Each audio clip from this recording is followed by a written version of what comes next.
Hi, my name's Neo, and I'm a filmmaker. And it's 2019, and superhero movies are now considered their own genre. The forefront of that genre? Marvel. Not a shock to anybody. 13 years ago, Marvel developed the perfect movie-making formula. Lots of sassy, back-talking main characters, lots of funny, quirky side characters, and most importantly, play it safe. Don't take any creative risks whatsoever. After all, we're talking about a billion-dollar, highly devoted audience that expects storylines that fall in lines with the ones in their precious comic books. They ain't paying to see something different. They want to see the same stuff that you gave them in the comics, but this time on the big screen. To no surprise, this formula worked, and in the mid-2000s, Kevin Feige successfully used this formula to build the Marvel Cinematic Universe. Because what better way to keep the cash rolling in than to make all of your comic book-loving superfans jizz their pants by showing them all of their favorite superheroes on the big screen all at the same time. And it worked. Thor, Iron Man, Avengers, all of them praised to no end and raking in millions. Now DC has a cinematic universe.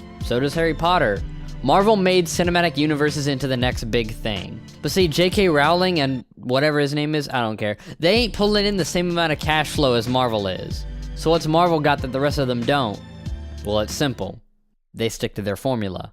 It should be no surprise to anybody that Marvel likes to play it safe, right? If it ain't broke, don't fix it.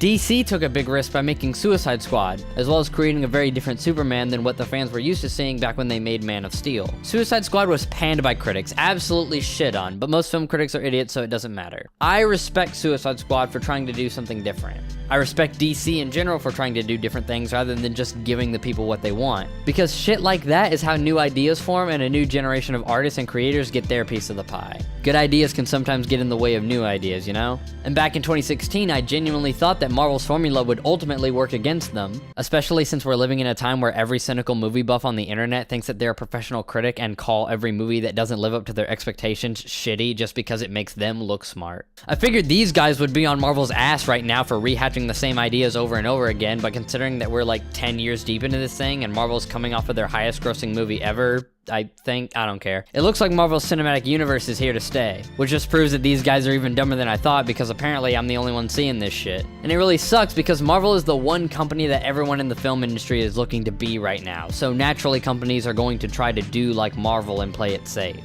And people want to say that Marvel took a big risk by killing off half their main characters in Infinity War. Motherfucker, most of these actors have been playing the same character non-stop for like 6 years. Do you really think they want to sign on for any more of this? As for the ones that actually are still under contract, prequels. Lots and lots of prequels. We're gonna George Lucas the shit out of this company. What Marvel did in Infinity War wasn't a creative risk, because fans know that a lot of the characters are either going to come back in future prequels, or the fans knew that the characters were getting killed off anyway. You know what really would have been a creative risk? Let's say they killed off all the main characters, except for Black fucking Widow. I guarantee you half the people there would have walked out the goddamn theater. Marvel has developed a system that strips most, if not all, creative power from the artists that make these films. Cause let's face it, Infinity War isn't these guys' movie, it's Marvel's movie. Marvel, the company, has more of an impact on how these films turn out than any one person that actually helped make it. And while this ultimately does keep the checks rolling in, and it does provide work for all sorts of people in the film industry, is it really worth killing creativity over? Is it worth making it harder for people with different and unique ideas to shine through all the bullshit? In all actuality, it doesn't matter what I think the answers to those questions are. Marvel is going to keep doing what works until it stops working. The critical response to Avengers Endgame will determine whether or not Marvel will continue to drag the film industry down a road of creative isolation. Or maybe they'll be brave enough to show Ant-Man climbing into Thanos' ass, I don't know.